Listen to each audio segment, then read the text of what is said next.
kuna swala zima la watoto kuamshwa alfajiri. Mheshimiwa Waziri, mtoto anakwenda nasari, anaenda kujifunza kushika kalamu, sio kuandika, kushika penseli. Anaenda kujifunza inaandikwaje. Hivi mtoto unamkuta anasubiriwa na basi la shule. Mheshimiwa Waziri, haya tumeamua kuyaleta kwako. Wizara ya Elimu tumeshasema tumechoka. Tunalileta kwako kwa ujasiri wako. Hili usijadiliane nao. Tunakutaka utoe tamko. Wanawake wa Tanzania tupo nyuma yako kwenye matamko haya. Mheshimiwa Waziri, haingia kilini mtoto wa nasari anasubiria basi la shule. Amka alfajiri, fanya mazoezi saa 10:30. Mfikirie mtoto yule kutoka 10:30 anakwenda barabarani kusubiri basi, ameamka saa ngapi kujiandaa? Wakati huo anamwacha mama yake na baba yake wamelala kitandani. Huyo mtoto anaenda tafuta nini?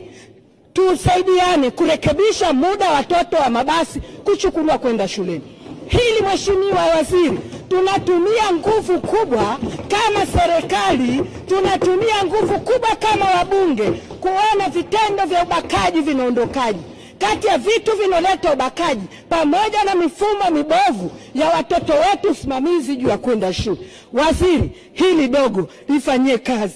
Mheshimiwa Waziri, kuna swala la watoto walopata matatizo. Wazee wao wamekorofishana. Mama kaamua kuchukua begi kwenda nyumbani kwao. Mheshimiwa Waziri, kuna tatizo kubwa, na katika sehemu ambayo tunapaswa kutunga sheria, iwapo mtoto kapotea, kabakwa, lakini mazingira yale kama wanatuhusisha sisi kama walezi au wazazi, tuna sehemu ya kuwajibishwa kwenye sheria hili. Leo mama amekorofishana na mume wake, ametoka. Mama anakaa Kariakoo, baba anakaa Tabata. Kwa hiyo mtoto yule anaenda kuishi na mama Kariakoo, shule Tabata. Kwa hiyo bado ule mtoto, ule mfumo wa kuamsha 10 za usiku, aende shule mbali. Mheshimiwa Waziri, katika kesi zinazokuja, Mheshimiwa Waziri, lazima tuangalie kwa kina chanzo cha tatizo, mtoto limesababishwa na nani. Kuna baadhi ya matatizo tunasababisha sisi wazazi tuliowazaa watoto. Mtoto unamtengenezea mazingira magumu. Wewe umekorofishana na mume wako, ni wewe, lakini unamtengenezea mtoto ushindani wako na mumeo kumwadhibu mtoto. Waziri, shule zimejengwa mpaka chini ya nyumba zetu. Mheshimiwa Rais anaendelea kujenga mashule. Haina sababu ya watoto wetu kupata shida. Mheshimiwa Waziri, jambo la pili ambalo kwangu lilinifanya leo nisimame ni mwenendo mzima wa wanafunzi katika mashule yetu. Mheshimiwa Waziri, muda mwingine kama ukualikwa wewe waziri, hata alikwa naibu waziri au waziri mwingine yote, na muda mwingine wabunge wa viti maalum au wabunge wa majimbo, tunaalikwa mahafali ya shule, watoto wa nasari wadogo mpaka watoto wa primary. Mheshimiwa Waziri, nimesimama hapa kwa masikitiko makubwa.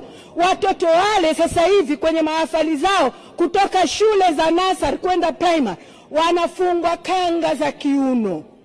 Wanafungwa tena, ili kiuno kikaze, wanafungwa kanga 2. Waziri, toa tamko, tena utoe tamko kali, si kwa walimu, si kwa shule. Ninaelewa kwamba kuna Wizara ya Elimu, lakini swala la malezi ni juu ya wizara yako. Haiwezekani watoto wetu wa kiume, watoto wa kike wadogo, tena baya zaidi, mtoto wa kike akisha kufungwa ile kanga kiunoni na macho anapeleka juu, anakata viuno, laiti ni kiasi.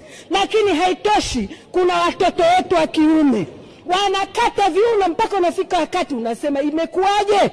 Mheshimiwa Waziri, hili halihitaji fedha. Hili hatuna sehemu ya kumwambia Mama Samia ongeza fedha. Inahitaji karipio lako na tamko lako. Wasituchezeshe watoto wetu viuno. Kuna michezo shuleni ya watoto wanapofanya mahafa, wawape debate za kushindana juu ya kujibu maswali. Itatufurahisha zaidi.